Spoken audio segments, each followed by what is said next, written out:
새벽부터 시작됩니다. 147절 말씀 보면 그렇죠. 내가 날이 밝기 전에 부르짖으며, 새벽부터 시작하여서, 날이 밝기 전서부터 시작하여서 하나님 앞에 기도하며 나아가고 있죠. 주의 말씀을 바랍니다. 또한 148편 말씀에서도 내가 새벽녘에 눈을 떴나이다. 우리나라만 새벽 예배가 있는 게 아닙니다. 우리가 말씀을 보게 되면 이렇게 새벽서부터 기도하는 그러한 성도들이 있었어요. 그리고 또한 우리의 믿음의 선조들, 또한 여러 시대에 정말 하나님께서 사용하셨던 사람들, 하나님의 백성들은 새벽부터 일어나서 하나님께 기도하고 하나님께 간구하고 하나님께 부르짖습니다. 단순히 크게 항상 부르짖기만 하는 것이 아닙니다. 우리 148절 앞부분에 보면 조용히 읊조린다라고 이야기하죠. 조용히 읊조린다라고. 때로는 기도를 마음속으로 삼킬 때도 있어요. 기도가 나오지도 않을 때도 있습니다. 그런 때는 어떻게 합니까? 부르짖으려고 하는데 힘이 없으니까 어떻게 하냐면 마음속으로 삼켜지는 기도를 우리가 하게 되잖아요. 때로는 눈물을 감추기도 하고 누구 옆에 누가 볼까 조심스러워서 그냥 기도하는 우리의 모습들. 시인도 동일합니다. 왜냐하면 하나님밖에 없기 때문이죠. 우리들의 기도 생활은 어떻습니까? 기도의 시간이 없다라고 하면서, 아니면 기도할 공간이 없다라고 하면서, 물론 우리의 그러한 삶을 보게 되면 우리의 인생이 기도할 시간을 확보하기도 어려운 것이 쉽지 않고, 또한 북적거리고 소란스러운 그런 환경 속에서 기도의 공간을 확보하기도 쉽지 않다라는 것을 압니다. 그러나 혹시 우리가 기도할 시간과 공간이 없는 것보다 기도하고자 하는 우리들의 마음의 공간이 없는 것이 아닌지 우리는 스스로에게 한번 반문해 보아야 합니다. 예레미야서 33장 3절 말씀에서 그 어려운 시기에 예레미야 선지자는 이렇게 하나님 앞에, 하나님이 이렇게 기도하라고 예레미야 선지자에게 말씀하시죠. 너는 내게 부르짖으라. 내가 내게 응답하겠고 내가 알지 못하는 크고 은밀한 일을 내게 보이리라. 부르짖는 자에게 응답하시고 크고 은밀한 일을 보여주겠다라고 약속하세요. 약속하시는 겁니다. 이건 약속의 말씀이다. 약속의 말씀. 한번 확인해 보라는 거죠. 이렇게 부르짖는 기도만을 하나님께서 말씀하시는 것이 아닙니다. 예수님께서는 마태복음 6장 6절 말씀에서 우리에게 이렇게 말씀하시죠. 너는 기도할 때 내 골방에 들어가 문을 닫고 은밀한 중에 계신 내 아버지께 기도하라. 은밀한 중에 보시는 내 아버지께서 갚으시리라. 은밀한 공간, 마음속으로 삼켜지는 그 순간에 기도한 그 기도도 들어주시겠다라고 하나님이 약속해 주십니다. 그렇다면 우리가 이렇게 부르짖고 은밀하게 읊조리며 기도하는 그 근거가 무엇일까요? 우리 149절 말씀을 보게 되면 주의 인자하심을 따라 라고 이야기합니다. 우리가 말씀을 보게 되면 인자하심이 굉장히 많이 나와요. 인자하심. 근데 이 인자하심이라는 게 묵상하면 묵상할수록 얼마나 큰 은혜가 큰 은혜의 그러한 단어인지 모릅니다. 이 인자하심은 헤세드입니다. 헤세드. 변치 않으시는 하나님의 그 사랑, 긍휼하심. 사실은 이 헤세드라는 의미 속에는 변치 않으신다라는 것, 신실하시다라는 것이 들어있죠. 그 언약의 사랑에 근거하여서 우리는 기도하는 것입니다. 그 인자하심을 따라 기도하죠. 내 소리를 들으소서. 그 인자하심을 따라 들어주십시오. 당신이 약속하지 않으셨습니까? 들어주세요. 여호와여 주의 규례들을 따라 나를 살리소서. 나를 살려주십시오. 그렇게 우리는 하나님께 이렇게 시인과 같이 기도할 수 있는 것입니다. 때로는 그렇게 기도함에도 우리의 주변에 악한 자들, 위험한 상황이 있을 때도 있습니다. 150절 말씀에 보면 악을 따르는 자들이 가까이 왔사오니, 더구나 그들은 주의 법에서 멀리 있는 사람들입니다. 주의 법에서 멀리 있다는 의미가 무엇입니까? 인자가 없는 사람들이에요. 긍휼함이 없고 용서도 없습니다. 다윗은 사울에게 쫓기는 초창기의 상황 속에서 요나단과 만나면서 너의 아버지가 나를 금방이라도 죽일 거야 라고 이야기할 때 무엇이라고 이야기하냐면 그 사무엘상 20장 3절 말씀에 보면 그 뭐라고 얘기하냐면 나와 죽음의 사이는 한 걸음뿐이라고 이야기합니다. 정말 다윗의 그러한 상황은 나와 죽음의 사이는 한 걸음밖에 떨어져 있지 않아요. 왜냐하면 사울의 손이 다윗에게 조금도 이만큼도 자비를 베풀고자 하는 그러한 뜻이 하나도 없다라는 것을 알았기 때문입니다. 그러나 우리가 기억할 것이 있습니다. 악인도 가까이 왔지만 여호와는 이미 우리와 함께 계시다는 사실입니다. 우리 151절 말씀이 그래서 너무 은혜가 되는 것 같아요. 우리 같이 한번 읽어볼까요? 시작. 여호와여 주께서 가까이 계시오니 주의 모든 계명들은 진리니이다. 악을 따르는 자들이 가까이 왔사오나 그러나 여호와여 주께서 가까이 계시오니 심지어는 나와 죽음의 사이가 한 걸음 차이밖에 없다고 느낄 때 우리가 기억해야 될 사실이 바로 이것이 아닙니까? 악인도 가까이 왔지만 여호와는 이미 우리와 함께 계십니다. 여호와여 주께서 가까이 계시오니 이것보다 더 큰 위로가 어디 있겠습니까? 예수님이 오시고 나서 예수님의 이름을 그래서 우리에게 약속해 주신 것이 임마누엘 아닙니까? 죄에서 구원하신 그분께서 그 하나님이 우리와 영원히 함께 계시다라는 그 약속, 이 위로를 믿으시고 오늘 하루 주 안에서 사시는 우리 성도님들 되시기를 축원드립니다. 정말로 이 안에서 사십시오. 정말로 주의 가까이 계신 가운데 신뢰하시는 우리 성도님들 되시기를 바랍니다.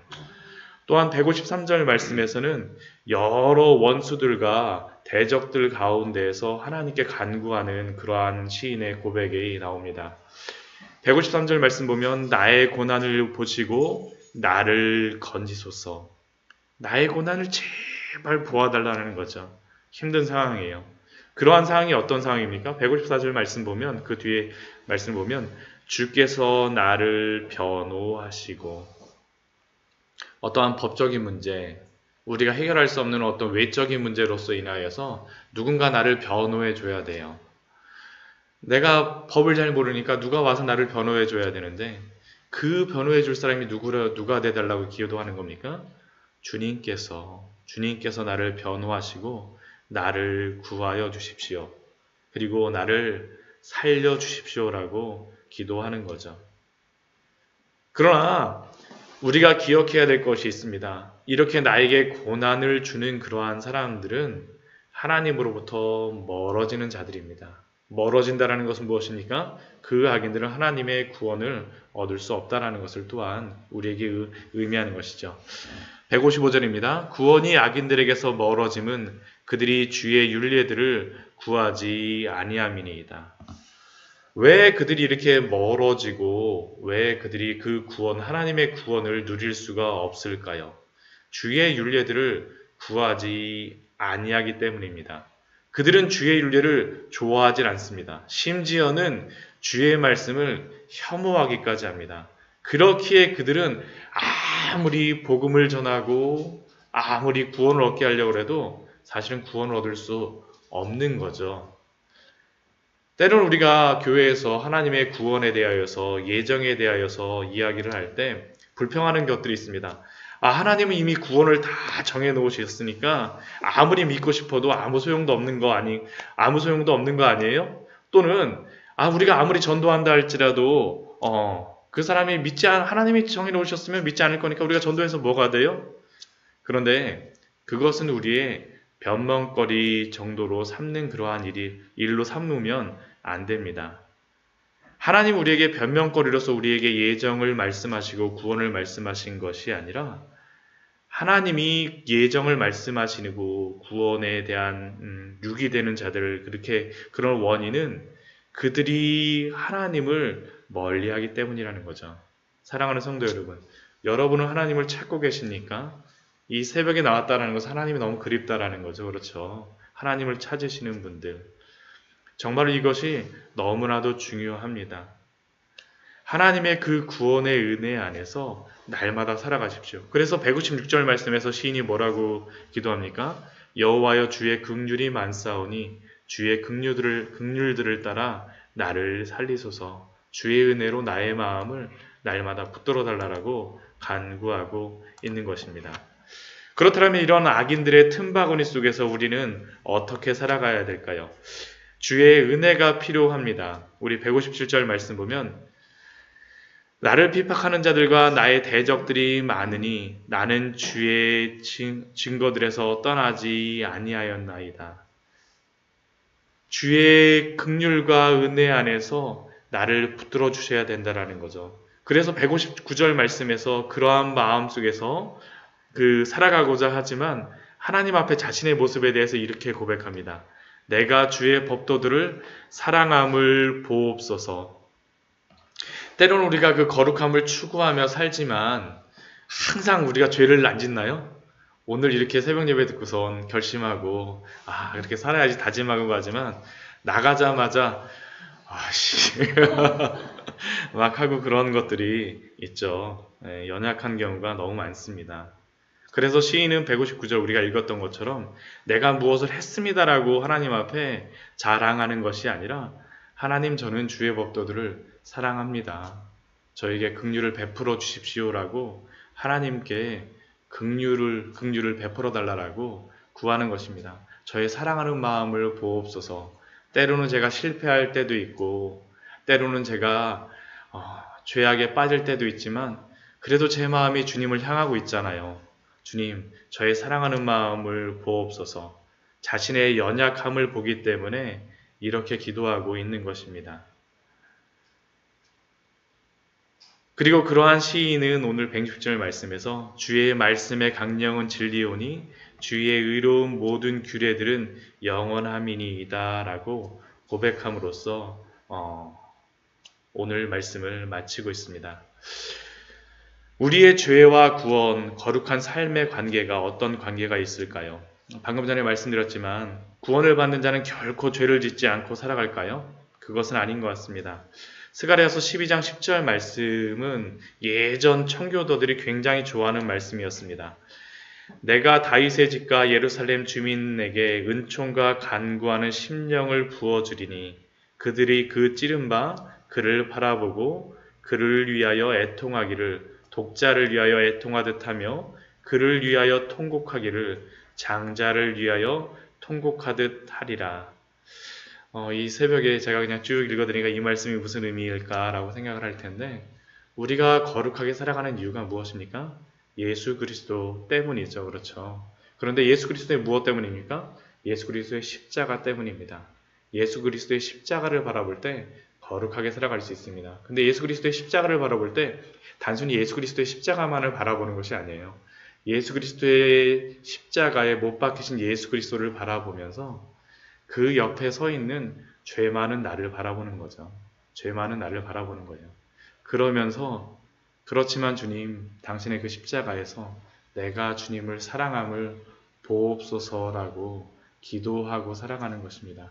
주의 십자가에 다시 기대어 살아가는 것이에요. 죄 많음에도 불구하고. 오늘 말씀을 정리하도록 하겠습니다. 오늘 말씀과 같이 정말로 이 새벽에도 주님께 부르짖는 우리 성도님들 되시기 바랍니다. 읊조리십시오. 기도하십시오. 새벽에 기도하였던 우리의 믿음의 선조들처럼 그 기도의 시간을 소중히 여기시기 바랍니다. 또한 고난과 환난 속에 있다라고 생각할 때 구원해 주시기를, 또한 악인들 틈바구니 속에서 변호해 주시기를, 그러나 그 속에서 우리가 죄를 짓는다 할지라도 주님, 제가 주님을 사랑함을 보옵소서. 주님께 다시 의지하오니 붙잡아 주시옵소서. 그 친밀한 교제 속에서 소망함을 얻고 힘을 얻으시는 우리 성도님들 되시기를 축원드립니다. 같이 우리 기도하도록 하겠습니다.